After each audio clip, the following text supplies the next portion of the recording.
Ну что, на кулаках-то перекрою? А кто тебе сказал, что мы будем драться? А что мы делать будем? Давай, что ты?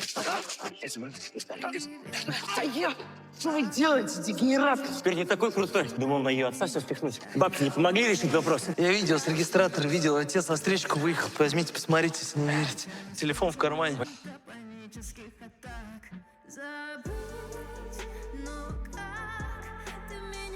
Смотрели? Ты все равно должен перед ней извиниться. Они не с вами? Там пожарная тревога. Всех эвакуировали, а ее нигде нет. Вы что, ее одну оставили? Она отца моего убить хочет.